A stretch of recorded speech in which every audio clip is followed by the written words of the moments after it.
గణపతయే నమః. నమో వ్రాతపతయే, నమో గణపతయే, నమః ప్రమథపతయే, నమస్తే అస్తు లంబోదరాయ, ఏకదంతాయ, విఘ్న వినాశినే, శివసుతాయ, శ్రీ వరదమూర్తయే నమః.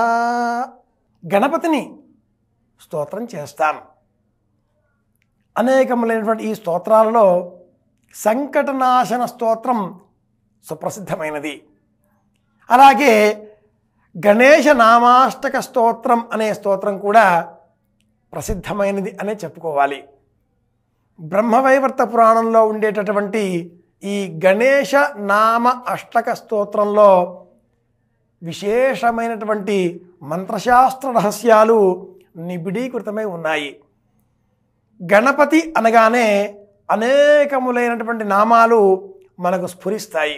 ఈ నామాలలోకెల్లా 8 నామాలు సర్వశ్రేష్టం అని బ్రహ్మవైవర్త పురాణం గుర్తించి గణేశ ఖండంలో ఈ అష్టకాన్ని మనకు అందించారు ప్రాచీనులు.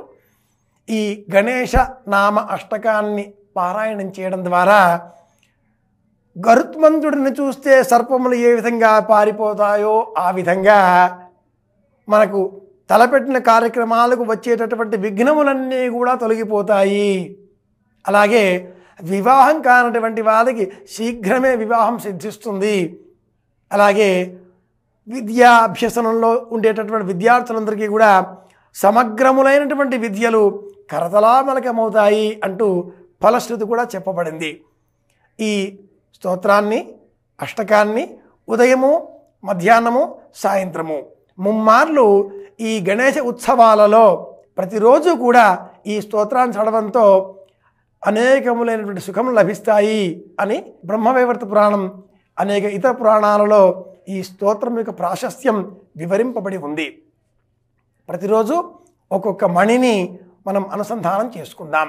ముందుగా జ్ఞానార్థవాచకోగశ్చ నశ్చ నిర్వాణవాచకః తయోరీశం పరం బ్రహ్మ గణేశం ప్రణమామ్యహం. ఈ గణేశ నామాష్టక స్తోత్రంలో మొదటి రత్నం గణేశ అనే నామంతో ప్రారంభమవుతుంది.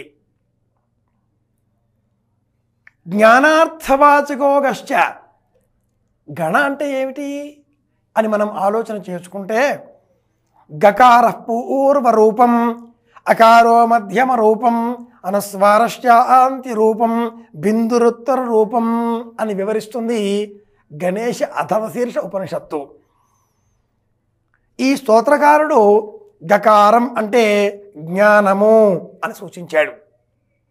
జ్ఞానార్థవాచకం గకారం కాగా నశ్చ నిర్వాణము అర్థదాయకం అంటే మోక్షమునకు అణ అనే శబ్దము నకారము ప్రతీకగా వివరింపబడి ఉంది. జ్ఞానార్థవాచకోగశ్చ నశ్చ నిర్వాణవాచక. ఒకటి జ్ఞానం కలిగించడం, రెండవది మోక్షం ప్రసాదించడం. ఏమీ తెలియని వారికి ఇది సంగతి, ఇది విషయము అని జ్ఞానోపదేశం చేస్తే ఆ పిమ్మట వారు కోరుకునేది ఏమిటి? ఈ ప్రపంచం నుంచి విముక్తి, ముచిల్ మోక్షనే. ఇది మోక్షం అంటే కైవల్యము అంటే విడుదల. దేని నుంచి? సంసార సాగర బాధల నుంచి, భౌతికమైనటువంటి సుఖదుఖముల లాలస నుంచి, జిజ్ఞాస నుంచి అని చెప్పుకోవాలి. అటువంటి జ్ఞానాన్ని ఇచ్చేదెవరు? గ అనే శబ్దంతో ప్రారంభమయ్యేటటువంటి గణపతి. ఈ గణపతిని గణ్యత ఇది గణః అని అమరకోశం వివరిస్తుంది.